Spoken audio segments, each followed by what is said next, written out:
Hi, I am James Lott Jr., and this is Monday, January 29th, 2024. It's the SOS show with James Lott Jr. I'm the super organizer. I swear it. I just celebrated 15 years this month as a super organizer. 15 years back in Los Angeles, 15 years from 40 years old. So that's all that. And welcome to the show. I'm so happy guys to have you here. I have a great guest. And also she follows a tradition I do on the show by having the presidents of NAPO, National Association of Productivity and Organizers. Back in the day, it was professional organizers. I mean, they changed the name. I love it. I've been doing it for so long. This is my 9th season of doing this show. I can't believe it. Wow. Also, I'm the longest running organizing show out there. I really am. You can Google it. And I believe it, but it's because of people like her who come on my show and believe that my show is actually worthy of notice. She is current president. She also, let me read her bio. After 2 decades in the organizing downsizing profession, she has emerged as a relatable storyteller, and she is funny. I'm telling you, I know she is funny. She is plain spoken like I am. I'll tell you that right also. And she's also into diversity groups of size, all sizes. She is an industry expert. That's right there. And you're going to learn stuff. She's mentored and trained and spoke at places. But she also is the co-founder of Abundance Organizing in Richmond, Virginia. We have a Richmond, Virginia connection, which we'll talk a little bit on the show too about that.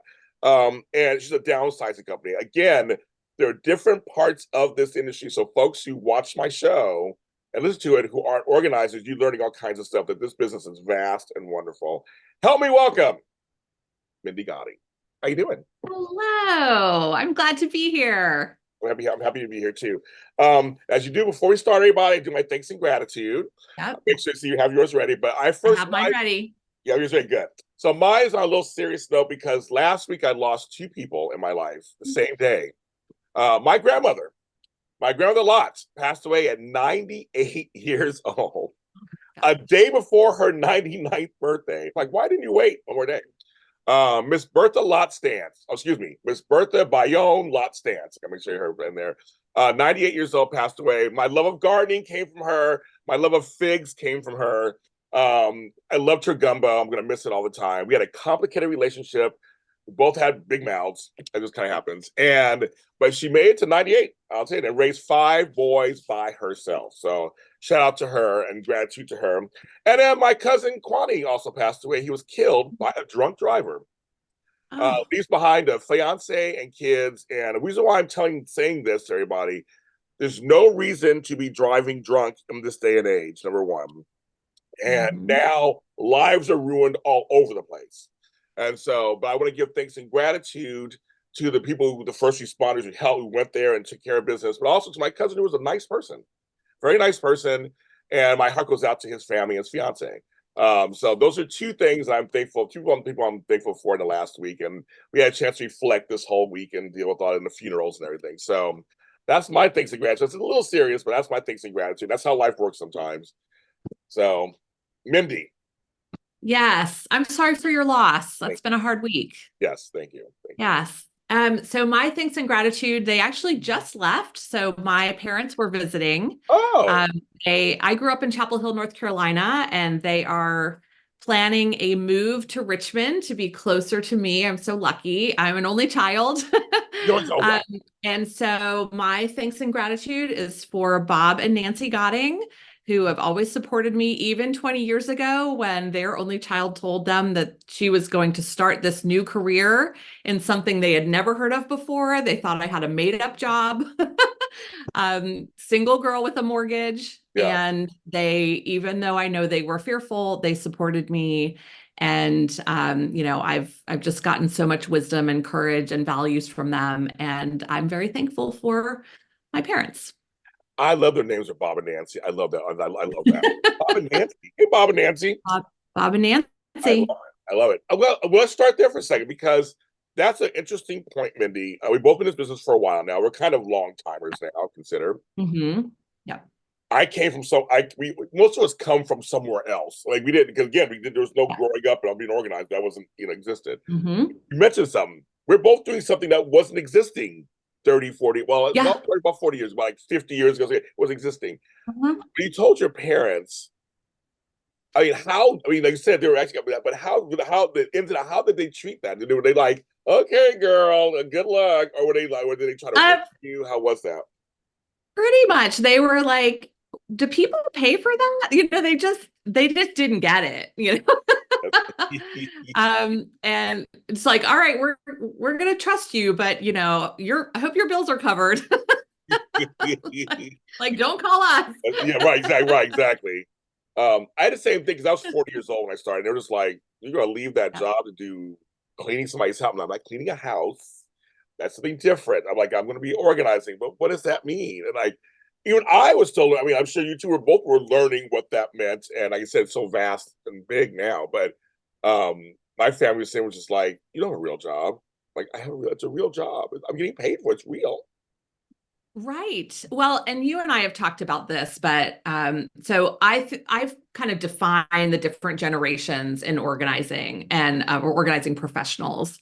And back in the early days, like first generation in the 80s, 90s, those professionals were just out there kind of defining what organizing is, like trying to explain to the consumer and educate the marketplace. We're not event planners, we're not cleaners, we're not interior designers or decorators, really just creating the niche and figuring out what organizing was and kind of broadcasting that. But when I came into this work, I had just turned 30 years old. It was 2004, and it was right when the HGTV Praise. phenomenon was happening, right? So I was the same as everyone else. I was watching Trading Spaces, Clean House, Clean Sweep, Mission Organization. And as soon as I realized that this was a profession, I was hooked. I mean, I was in, jumped with both feet. But that was still very early days. But that was a time of very explosive growth for our profession because I think a lot of people have a similar story. And I always laugh. I'm like, yeah, it's always a good idea to make major life changes based on popular television shows, which is what I did.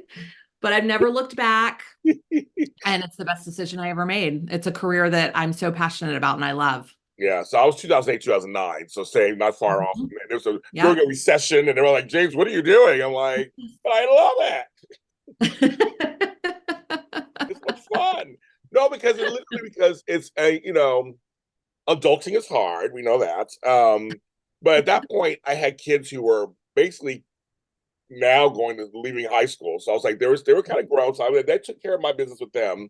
So it's like, well, I can take a chance now. I can really take a chance. And my thanks and gratitude go to the founding women who started this business because I can't imagine what they had to say. Well, I've heard some stories, of course, but what they had to go through to convince people to give them money to help them organize their socks, Yeah. and their bras and panties and their garages and Yeah. what they had to go through, right? Yes. I actually think that still happens to some degree. I'm sure you've experienced this where someone's just bemoaning, what we know to be disorganization. What are they feel chaotic. The house is just unruly. They're overwhelmed. I think that's the number one word we always hear is that word overwhelmed. And it sometimes just takes someone to interject that, well, have you thought of working with an organizer? Because a lot of times people are so in their head about their problems that they don't even think about resources that would be helpful. And they definitely don't think about organizing. So true. The thing is, I'm trying my best to integrate us like a plumber, electrician, Hmm. even housekeeper. Like they'll think of that first. And I'm like, and I have to explain to people, no shade to housekeepers, anybody, but that not all housekeepers can organize. Um, Right. and I have personally come in after someone's had a house cleaner not really organize their stuff, thinking they could or they would. Now, Hmm. organizing, so you can learn how to organize. It's not something that just it's not Hmm. magical. But I just think that we have people who actually what we do is organization. We set up systems. We have things we can show you and teach you.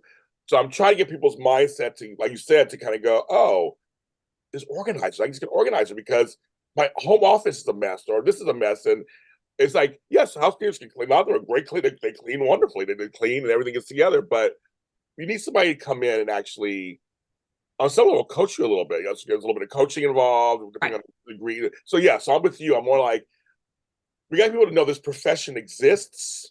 It's for we're laughing, but we're like, it's for real. Yeah. And to get the mindset of let's get us in that rotation. That's why I do these shows. That's why I go and speak on things. I want to put us in that same rotation as a plumber, electrician, a gardener. That we're part of that. Yes, I totally agree. I think that everyone could benefit from the services of an organizer. And what I've experienced is I've had clients who are like, oh, that's okay. My personal assistant will handle it, or my nanny will handle it. And I'm like, okay. And like, talk to you in a couple months. And then I get the call. So me too. I said I'm coming afterwards. Okay, none of this is working for me. Right. So I believe that organizers have a really unique role because we live in that space where emotional attachment and sentimental keeping and aesthetic intersect, right? So it doesn't just have to look great, it actually has to function. And you talk about this all the time on your podcast, I know. But using your word systems, like putting in, really understanding what's going to work for that individual, and then incorporating that into the solution that we provide. So it's not just like, hey, it looks beautiful, and then I walk out the door never to be seen or heard from again. Like, we really believe in establishing those lasting relationships. So just like all the other trades professionals that you mentioned, we are part of the toolkit. We are coming in and helping to be proactive when life happens, because these systems in our homes are not static. You're speaking it, girl. You're speaking it. No, it's true because, I have people ask me, do you have long time clients? Like I do. And I said, I have clients who don't use me every day, obviously, or every week, but they do. They come in when life happens. I'm the person they think of. I saw just recently go, I need you again, James. Now, I worked with her in maybe a year, but we're still keeping in touch and I always check in and everything. But she's like, no, I need you now. I need you again because of blank, blank, blank. Got it.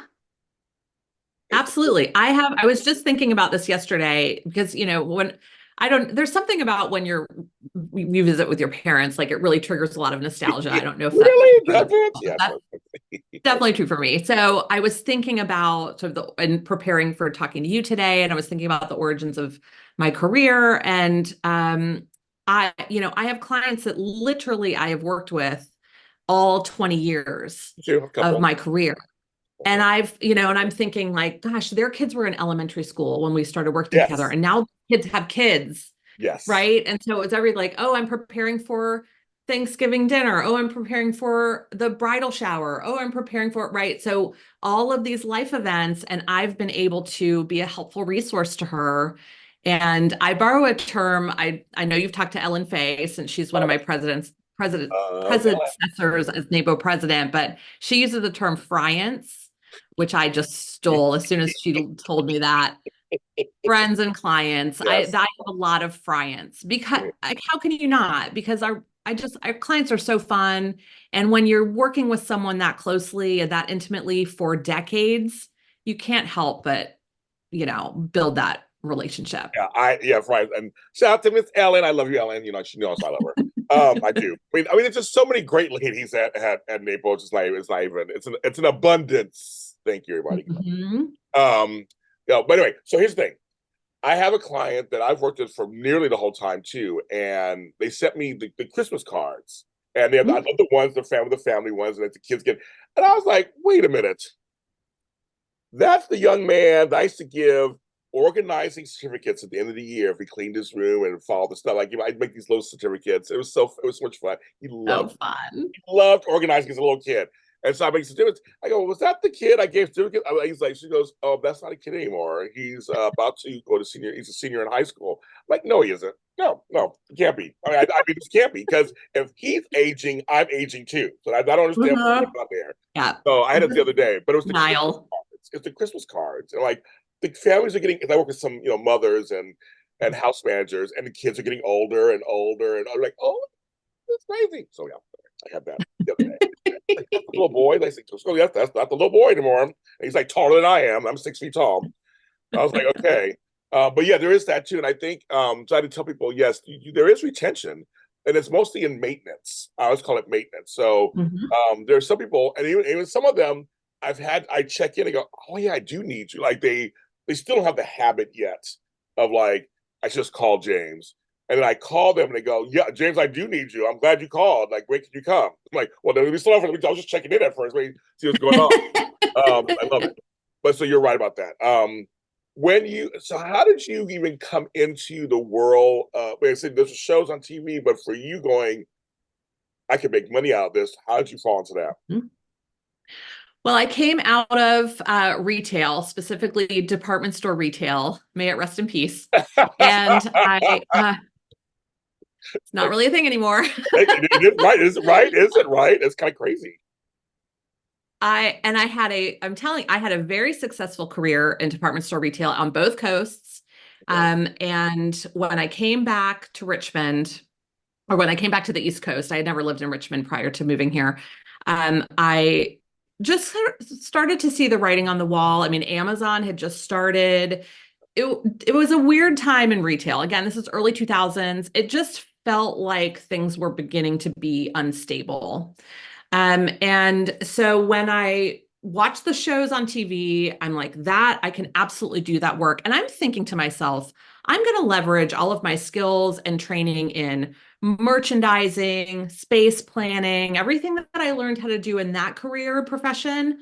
I'm like, oh, that translates. And that's absolutely true. It does translate. However, I thought it was only going to be that.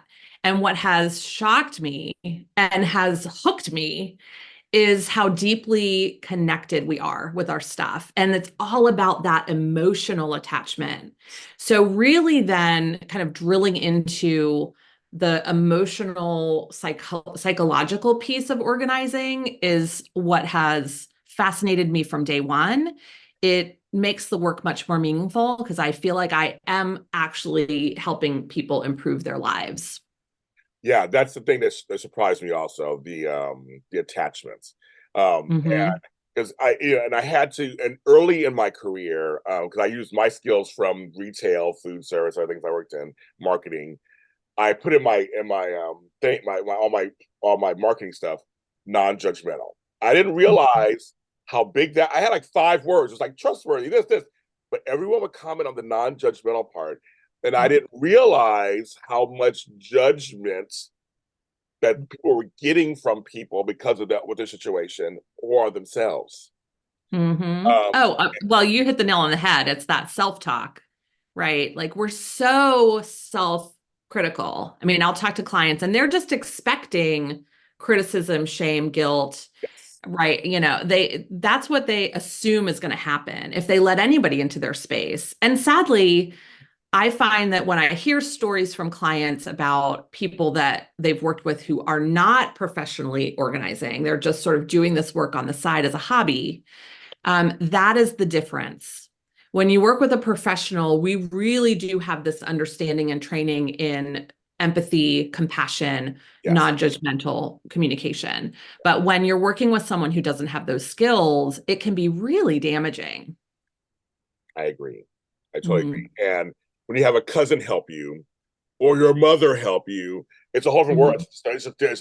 It's a different world. And so all Oh, those things, well, I mean, the family dynamics, that's just a whole, we they could do a always say whole that. show I'll get about my cousin to that. help me. I'll get my mom, get my aunt to help me. She'll do it. I'm like, do you really want them? You really don't want them to do it, You I know. had a client years ago. It was a family home, and the matriarch, her mom, was moving out of the house into senior living, and she and her family were moving into what essentially was her childhood home.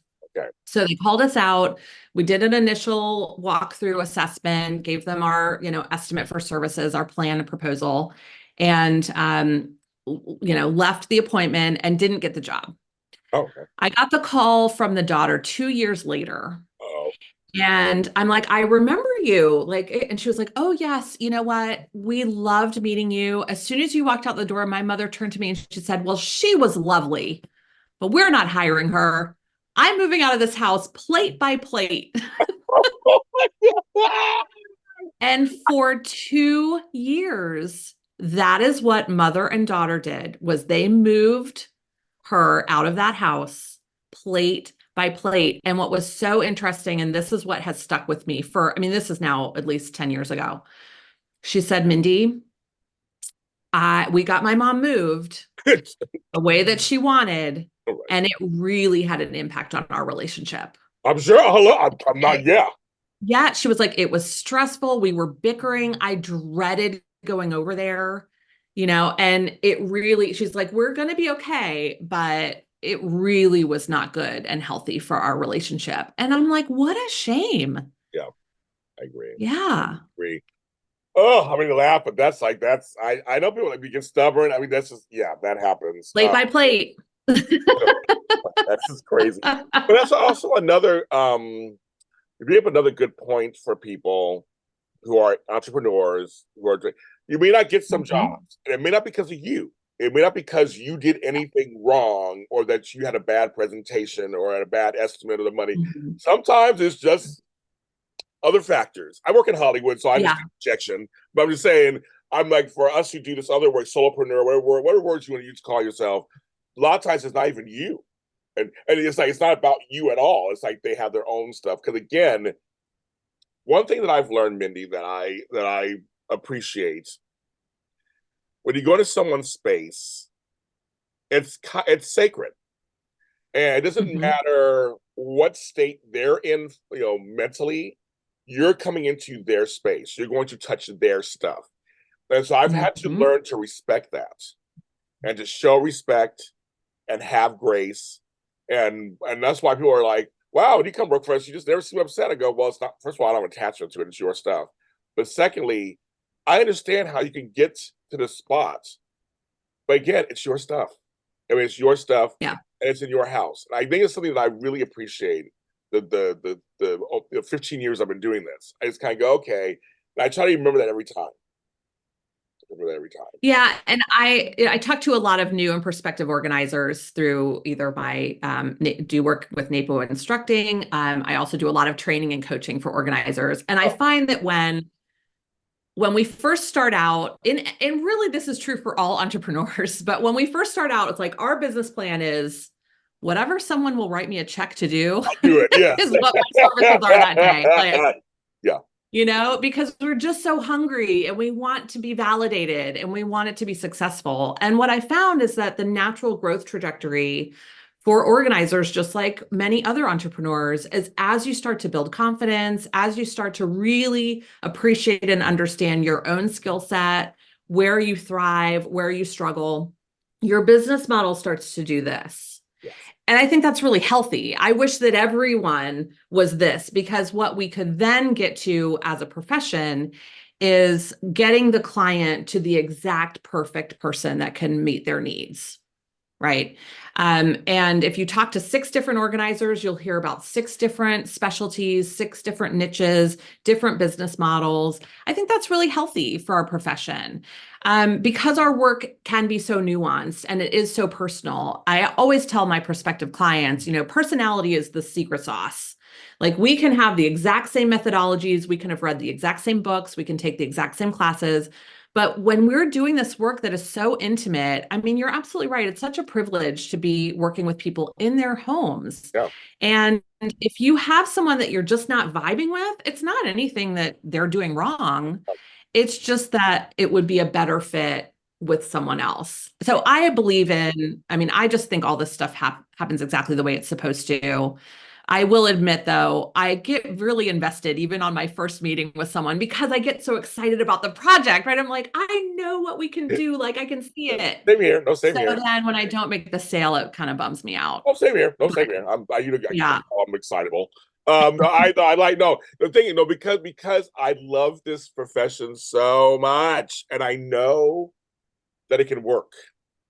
And that's the thing. I just know in my own life it works. I've seen it work on other people. I just know it works. So I know when someone comes to me and is like, just for a consultation, I'm like, you're opening the door to a new life. Like, you're opening a door to a new life. It's crazy. Exactly. I've had people tell me I saved their marriage. Yep, I mean, I'm sure you've heard all the same. It's just incredible what we do. It's so impactful. It is. But it's funny you say something. It's funny. My business, and I've talked about this in one of my books. It took me, before I even made a profit, it took me 2 years before I made a profit. So it Mhm. took a couple of years, and that's kind of standard, folks. So like, there's sometimes it takes a while to get there. And but you said something just now that's also I've never really talked about this before, so it's a new thing for James to talk about on the show after 9 years. Um, but I started out very broad when I first started, and I didn't fall into my niche maybe until 7, 8 years in, maybe. I'm looking Mhm. back on it. I was like, I was doing kind of broad, but then as I start to learn more and do all this stuff, I was like, oh, it really did go like this. And I'm like, and so now I'm very specific, and even now I'm even more specific because I do media stuff too. But it was like, but the first like 7 years, you're right, I was kind of bouncing around and grabbing and pieces. And once I got to my specialty, so to speak, then I started to really flourish. Yes.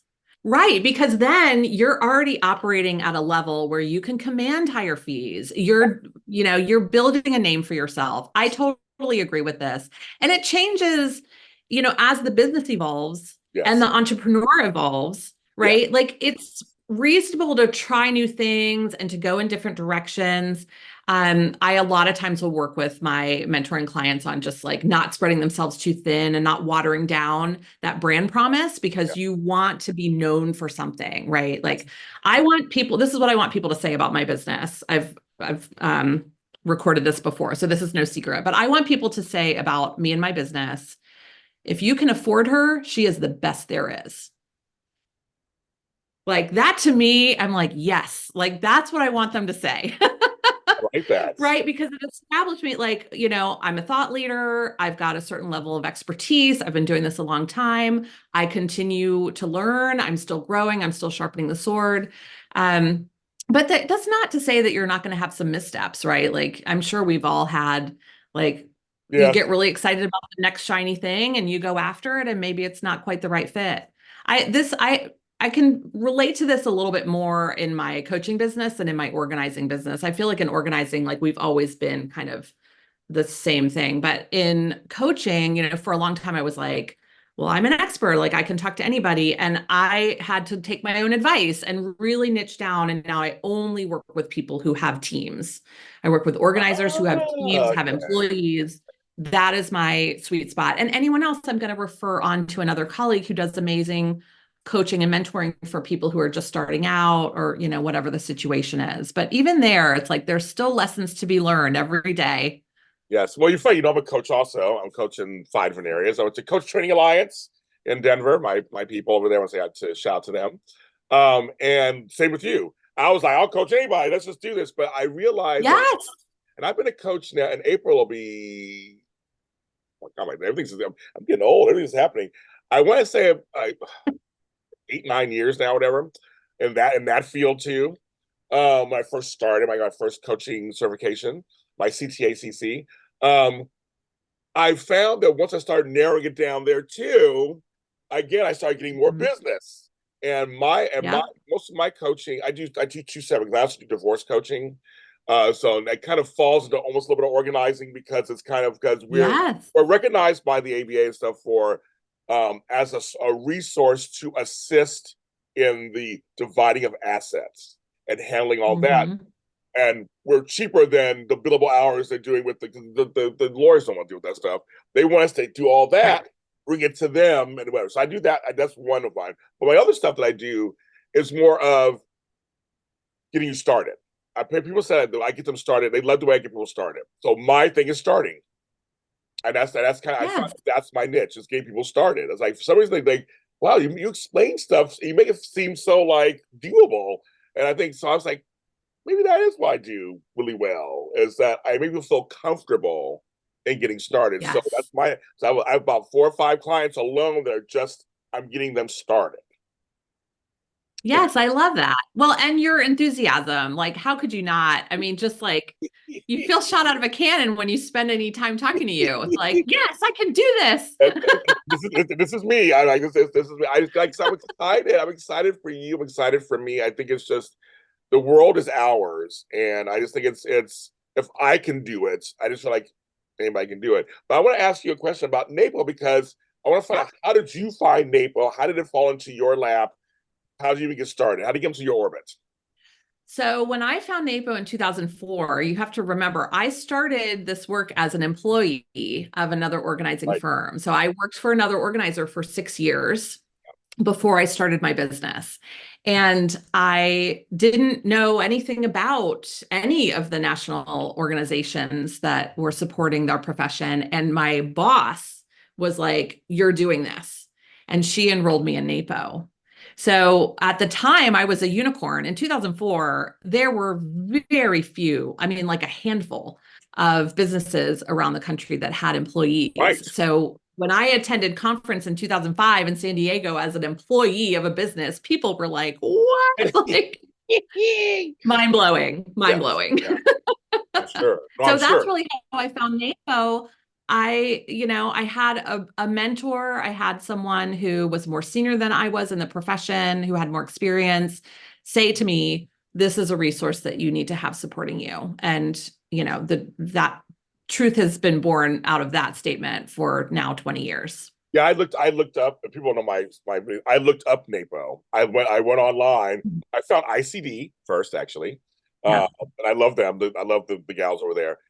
And then I found NAPO. That's like, because I'm always about associations. I Mhm. was part of several associations, my other fields. So I was like, it's always good to kind of see what's going on and what they're offering, and education and camaraderie and market. So I found NAPO, and that's like, oh, there's a place out there for this. Okay, so I always ask people how they find NAPO. Mine, I actually looked it up. That's how I found it. Mhm. That's still just as good to find it. Now you've moved your way through, so you are. You became president. Like, that's like this to me. That's the top of the line of an association. So how does that feel? I mean, how's that feel?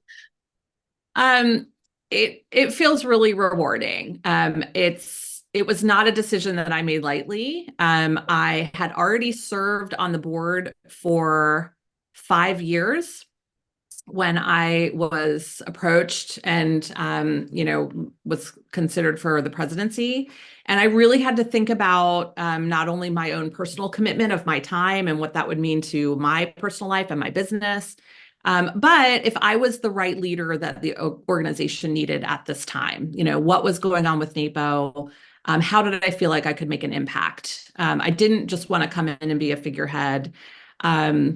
So, it was a big debate. I talked to my spouse about it. I talked to, at the time I had a business partner. I talked to my business partner about it, and ultimately decided that this was something that I could take on. It's funny, leading into taking on the role, people were like, "Aren't you excited?" And I was like, "I don't think that excited is the right Right, word. Like, right. I am looking forward to it. I definitely have a very clear agenda of where I hope to see the organization move. But it's hard work. Our volunteer leaders are giving of themselves in amazing, inspirational ways every day for this association. And a lot of it is unheralded, like it's all happening behind the scenes. So you don't really know what's happening with NAPO that's trying to, move the ship. It's a big ship. We should. And there's so many, and I echo your sentiment. There's so many amazing people that are giving their time at NAPO, and we're friends with many of them, and I've had many of them on the show. They're just, I mean, seriously, there's some smart, funny, strong, people in NAPO just working it out, trying, who love this profession like we do, like you, Lou, and I do. Like, we love this profession. Um, what is one of your agendas? What is one of the things you want to see this industry achieve? Yeah. So, one of my major platforms is to try to bring NAPO into this next generation of organizing and to make sure that NAPO is proving itself to be relevant for our new and prospective professionals that are coming into the industry. NAPO is uniquely challenged because we are a nonprofit. And I think a lot of times people are kind of comparing NAPO or evaluating NAPO against for-profit entities. Yeah. And that's a really hard, I mean, that's just a really hard comparison. And NAPO also, I don't think people who are operating in this profession always think about this, but as a nonprofit, as an educational nonprofit, we are committed to elevating and driving forward the entire ecosystem of organizing and productivity, whether or not you are a member of our association. So we are working to support and elevate the entire profession, not just those who happen to be our members or who decide to engage in us in, very few ways, really. It's conference attendance, it's membership, it's credentialing and education. Those are really the only, opportunities for people to give back to NAPO and to support our mission. But despite that, we are working to support all the different groups and organizations and categories and service types within that umbrella. And it's a big task. That is. No, it's a big, again, it's coming from a young industry in relation to others. It's still a pretty young. I mean, I was going to say 40 years. It's a young industry compared to others. And so getting people out there going, no, this is a legitimate industry, has legitimate opportunities, has potential for growth. We're not, it's everyone needs us. I feel like there's very few. I say it on the show all the time. Everyone needs us. Yeah. Well, and the board is really focused on, I think, where we've, and there's so many things we could focus on in NAPO. So that's another unique challenge to our organization is we have, thousands of voices that are contributing to the conversation and trying to strip away the noise and really determine what are the most important things that we need to focus on as an association right now that's representing the entire profession. And we are recognizing that there's an opportunity to support our professionals in being more effective entrepreneurs and building more successful businesses and generating career opportunities for themselves. That really is an area of focus of our current board, is making sure that we're supporting the member at every stage of their journey. And whether that's, I'm just getting started, what do? I think I want to do this work, but I'm not sure I want to be an entrepreneur. What are the opportunities for me? I'm at a transition point in my business. What are my growth strategies? What are the options that are available to me? All the way up to, I'm in my late 60s. I've been doing this 25 years. I'm ready to wind this down. What do I have that's an asset? How can I have a successful exit, right? And so those are widely different areas of focus, and we're really trying to serve the member at each different point in that journey. Yeah, that's great. No, we're all, some of us are getting a little older going, I'm getting a little tired. What am I gonna do with this? I've done it for a long time. It's funny because I was a member, I'll be very transparent. I was a member of NAPO for years. I'm not currently at the moment. And I said you and I would talk. You said off camera, we'll talk one day. I've been still a very big supporter of the organization because I do think it is, because when you're an entrepreneur or a solopreneur or a mompreneur, whatever words you want to use, I always say, because everybody has different words. When you're a preneur of some sort, we're little satellites. You're just kind of out there on your, there's no office you go to and you guys meet up in the conference room. It's like Naples like a conference room. It's like a nucleus center. It's like an area that you can come together. And I've been to several conferences and they're great. The conferences, the speakers are amazing. I've spoken to a couple of them. They're amazing. And I'm amazing too. No, but it's like you can. These are times you can actually call up someone and say, I need your advice, on this. And it's not competition. It's not competition. Mm-hmm. It's like, and oh my God, I made so many contacts. If I can't do a job, because LA's huge, as you know, so California's huge. Yeah. If I can't do a job, I got Tanisha Lyons Porter, or I have Robin Reynolds, or I have Regina Lark. I can pass on. I have many people I can pass somebody on, and he would do the same for me. That's kind of what NAPO and any kind of organization that has an association can do for you, is that have you connect, because we're out there just spinning around, doing our things, and kind of whatever. And it's kind of nice to have something or someone kind of you can kind of go to. And I still believe in NAPO. I believe in NAPO, and I'm always fighting for diversity. That's all my kind of stuff. And I'm still fighting for media, which is I'm trying to do my best by letting the world know that it's a profession, and we are good, and we are varied. That's something that's my agenda. is by doing this show and being on different things. And we are a varied resource for business, home, every stage of life. I mean, literally every stage of life. That's Yes. my thing. So, um, uh, somebody's okay, right. And so yeah, so I saw this. Somebody texted me. I'm like, what's that text me? I don't know what that means. Um, but Well, I and that's something that I think that people on the outside looking in don't fully understand about our profession. And it is unique. And you've had even more experience than I have in different careers, different industries. And don't you think this is the most collaborative profession I've ever experienced? And people are shocked to know that. I mean, it's like, no, we really view each other as colleagues. And there's so much idea sharing and support. And it's really remarkable. I think that this community really believes in, a rising tide floats all boats, and that we want to share resources and we want to support each other. And that just makes us all stronger as a community and as a profession. I have a huge appreciation for many of the NAPO chapters who've been very kind Mhm. to me over the years. These chapters are working hard, and I'm speaking at NAPO San Diego in a few weeks. Mhm. I'm doing a keynote speaking there on self-care for the organizer. And it's Nice. wonderful. I've done stuff for NAPO Houston, NAPO Chicago. I mean, I think there's some wonderful chapters out there in your neighborhood, folks, that are just right there, who can also assist you and also be there, whether it's for work or support or education. And they're all part of NAPO. They're all part of the big. They're all part of Mhm. NAPO.net. They're all part of the big NAPO, and it's been just wonderful, kind of connecting with each, all over the country. I mean, it's been wonderful. Mhm.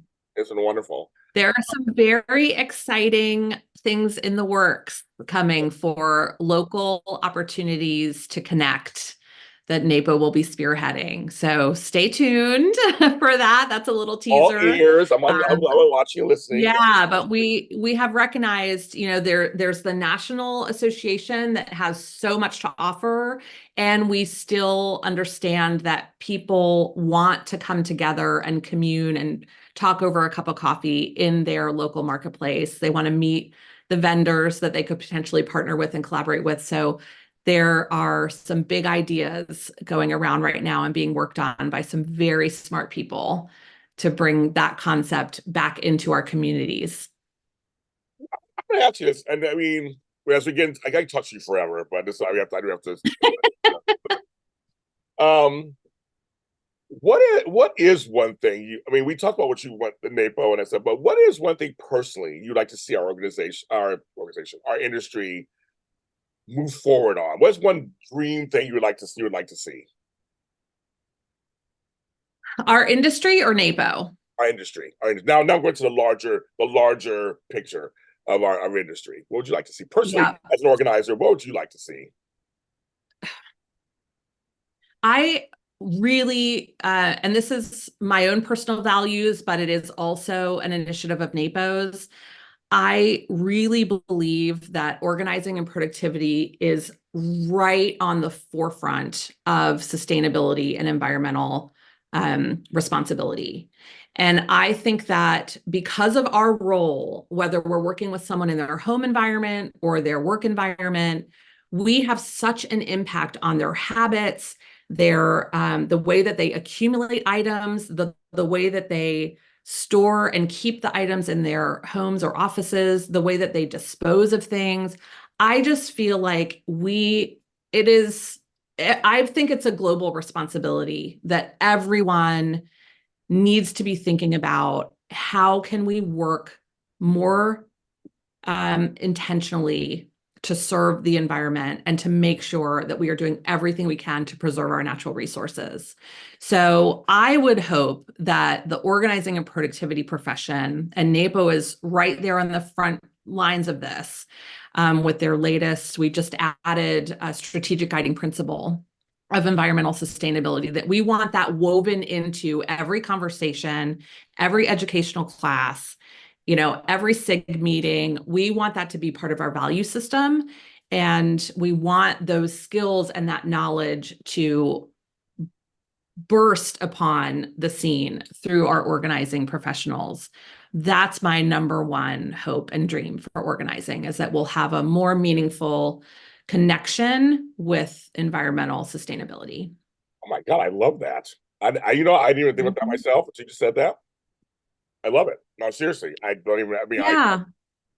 that makes sense because we I are. mean, we're Yeah, all about being intentional with our yeah, actions, right? Being yeah. intentional with the stuff that we keep in our space, being intentional about what we bring into our spaces, how we let things go, right? Are we doing that in a responsible way and trying to find an organization that could need and appreciate this item and gets it to its next highest use, or are we just sending it to the landfill, right? So there are so many small little ways that an organizing or productivity professional could be changing that conversation and educating their clients and just make us all better. Kids, that's a good topic for my show too. Almost cussed. Shoot. I mean, shoot. That's a good conversation because no, seriously, because oh my God, you just opened up. That's why I love doing the show. I love it. Oh my God. Okay, that's a tough because I'll just a small thing before we end. Like Yep. myself, we do a lot of repurposing. You know, Yep. upcycling. That's part of all that. Yep. Put my paper away. I just don't like you. I love it. Mic drop. You and I have talked about like all the niches and all the Yeah, different specialties. And I sometimes, and I, all of that is true. And I sometimes worry that when we get too divided, we start thinking about, especially with eco organizing, like if we think that that is a niche, if we think that that is a specialty, that that's someone else's jam and it doesn't have anything to do with us, that's where we're starting to take a wrong step. I really feel like it's so vitally important to weave it into any business. And there's just always something better that we can do. yeah. Oh my God, kids. I did a show 9 years. I did a show, and I still learn, and that's the whole point. That's something. Give me something to think about, and that's a great topic for this show. I'm just like you just opened my mind to that. Like Mindy, you're a joy and a treasure. Thanks for your service to NAPO. Thanks for your service to our industry, and thanks for coming on my show. Well, thank you, James, for having me. I appreciate you and your voice and just everything that you're doing to move our profession forward. And it's been a treat to be here. It's great starting the week with you. Love it. I love it. Okay. Tell folks where they can find Abundance Organizing because that is your business. She's in business, Yeah. folks. She's for hire, and her company's for hire. So go ahead and go. It's your turn to. I'll put them in the show notes too, but this is your chance to say it out loud. Yes. So abundanceorganizing.com, that's our website. We're actually just rebuilding a new website. It's coming soon. I'm so excited. You can also find more information about me on LinkedIn, Mindy Godding. And where you can always find us also on Instagram. We'd love for you to give us a follow on Instagram. That's where we're putting out a lot more material, tips, techniques, ideas, trends, all the fun new stuff. So Follow it, kids. And you can follow me. We're all James Lott Jr. Sold at James Lott Jr. on social media platforms. Also, Super Organizer Show are on Twitter and Facebook. You can follow those pages. Of course, a lot of help.com. I'm working on my new website too. It's like it's time to freshen it up. it's time. It's time, freshening it up. It's gonna be beautiful when it's done. But we're working on it too. But right now you can go to a lot of help.com/the Super Organizer page, and there's all kind of stuff on there too. And of course, this show audio and video, YouTube, JLJ Media. That's my company and my channel. Again, 15 years doing that also. But check out all the episodes there. If you want to meet the other presidents or anybody else from NAPO, there's a bunch of folks on there, all giving great advice. But also on audio platforms, Google, Spotify, Apple, Deezer, Amazon. I mean, everywhere you can find your podcast, the SOS show is there because we're here to help. I'm James Lott Jr., and we're going into February, kids. See you next time.